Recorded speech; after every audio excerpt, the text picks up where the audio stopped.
Hello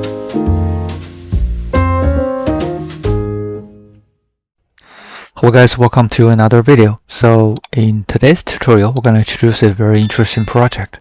It is called PyAgent. So PyAgent, it is a agent toolkit with coding agent CLI, unified LLM API, TUI, and web UI.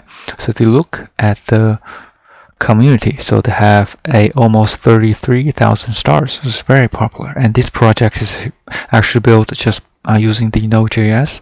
So if you look at the npm repo, so you can see the downloads already got 1.7 million per week, which is crazy. So it's very popular. And if you look at the packages, so this project offers different packages, including the PyAI, PyAgent Core, the PyCoding Agent, which is the one that we're going through this video today, and also it has PyMom, PyTui, PyWebUI, and PyPods. So the most important repo for the PyAgent is the PyCoding Agent. So this repo is very important. So if you want to understand what PyCoding Agent is, just go to this link. So you can see this PyAgent. It is a minimum terminal coding harness agent. And it is very small, so it doesn't have a lot of packages. It implements the very basic functionalities like the read, write, and you can say it is read, write, or it's read, write, edit, and bash. So it doesn't offer a lot of features, but it's a very, very minimum and concise implementation of a AI agent. But it's very extensible, so that's the very cool part of it. So it is very extensible, so you can add a lot of the packages to it. It will be able to allow users to install modularized extensions. So that's very important part that we're gonna talk about later in this video. But let's go through the features one by one. So for the coding agent, so first we want to install it, then we want to basically take a look at the skills of this PyCoding agent, how that works, and we want to understand the extensions as we mentioned earlier. So extensions are this very, very important piece of this project. So extensions are very powerful. And lastly, we want to go over the subagent of the PyAgent project. So that being said, let's continue. So if you want to install it, it's very simple. So just go to the quick start section and do an npm install. So one line, you should be able to install the PyCoding agent as a npm package. So because it's actually written in TypeScript, so it's basically JavaScript compatible. So it's very straightforward. And then if you want to try it out, just do a py. So you do not even have to log in. So just do a py, you will get to this interactive terminal.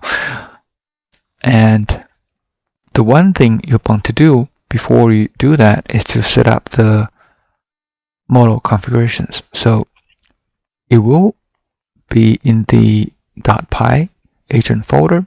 So if you go to the PyAgent folder after you installed it, then just go to the model section.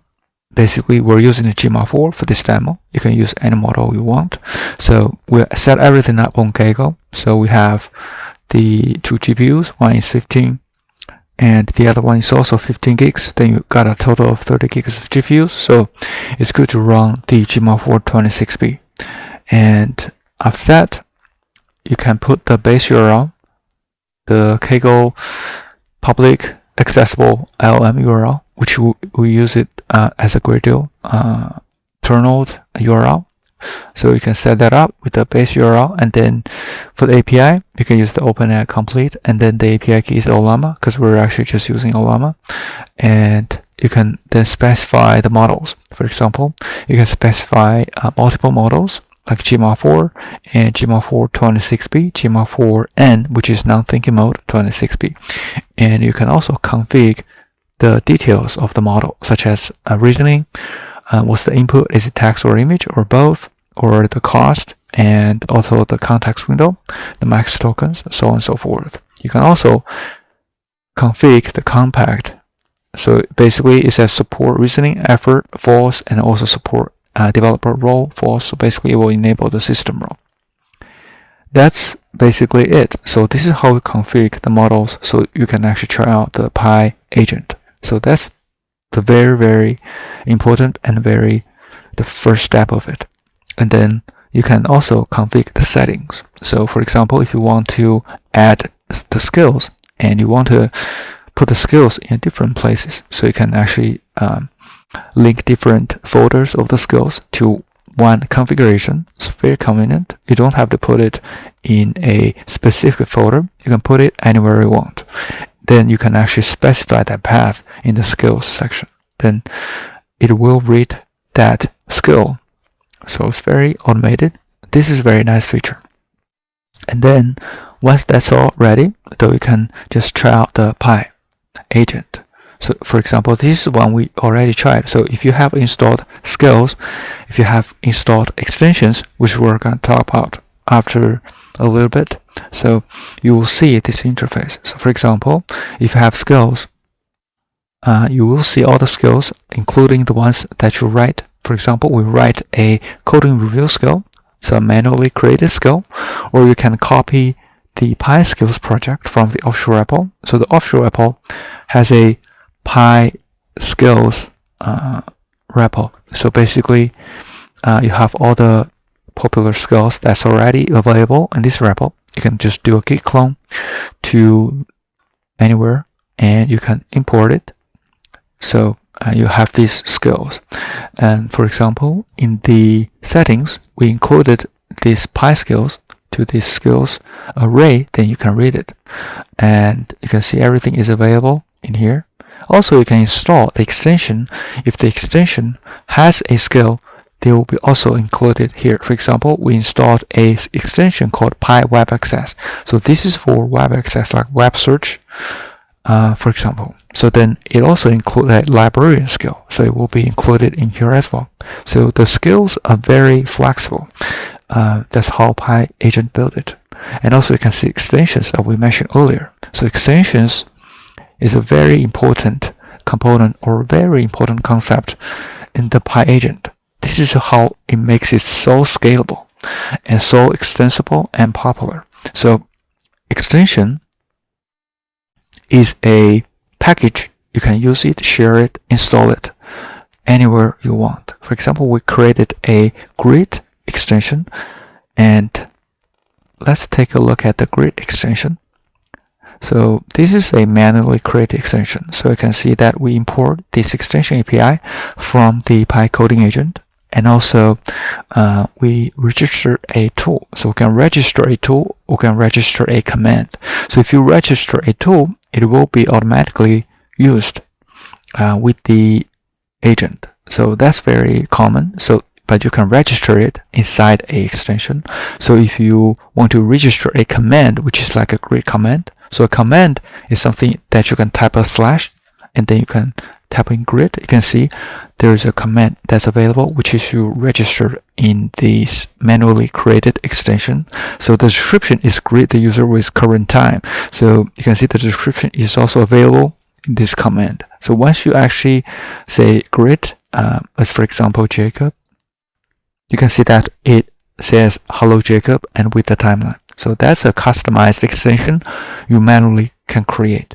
And then if you want to install existing extensions, you can also do that.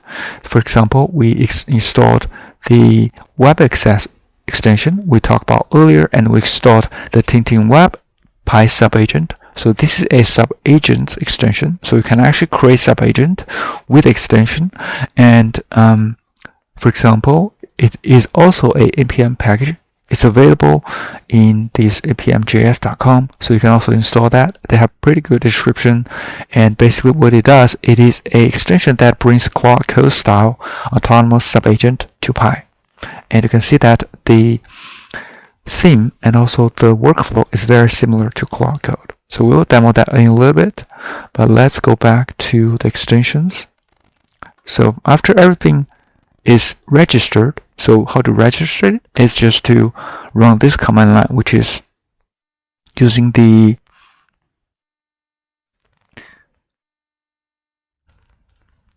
this one line command to register a extension. So which is the pi-e, and also go to that extension TypeScript.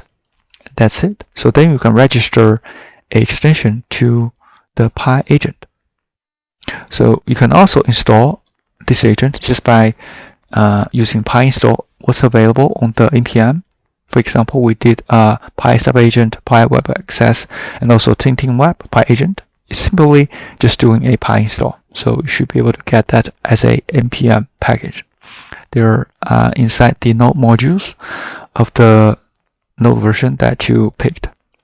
So that's it. So this is how you actually install the extensions and how the extensions work. So then we're gonna take a look at the subagents we mentioned earlier. So the subagent, there are a couple of ways to create it. So the one that we created in here is to manually use the agent command, or you can actually just copy and paste a markdown file to this pi agent folder. So let's take a look at that file.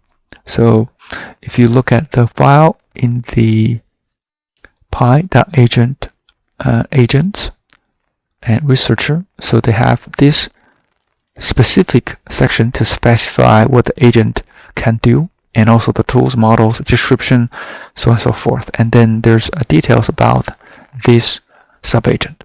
And also you can create a worker. So this is actually created by using this /agent command. So for example, you do agents, then you can use this command to create an agent. So if you do agent, then you can actually start creating a new agent.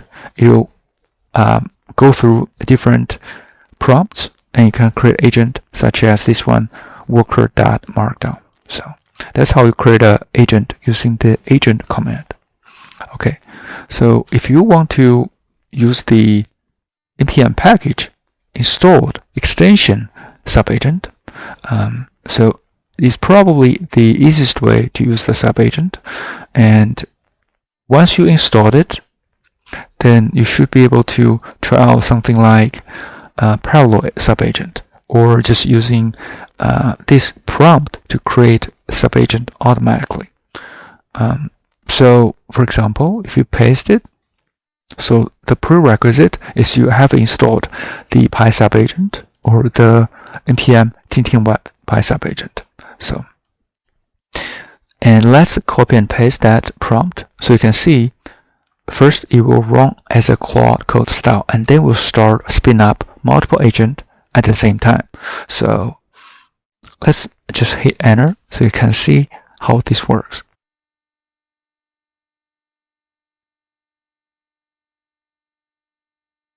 So then you can see here's a very good presentation of the comparison between the Hermes agent and OpenClaw. And so this is how the subagent works. So first they did a research on the latest news about AI agents, and then they did a comparison, and they did use this agent so to run the whole process. So that should be it. So this is basically how the subagent works within the Pi agent.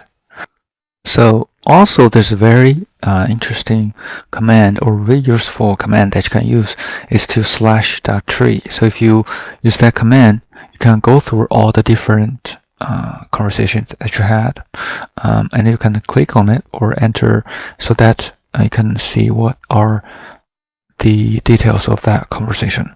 So for example, you can have no summary, or you can have summarized the conversation, and also you can summarize with custom prompt. So if you just go to the no summary, you can see the very details of that section. Let's just exit it. So let's go back to a different section, and you can see the very details of that section as well. So let's summarize it. So they can also summarize everything. So very nice. So this is very useful. So hopefully this is helpful, and If you do like this video, please subscribe, like, or comment if you have any questions. Thank you so much for supporting the channel, and see you in the next one.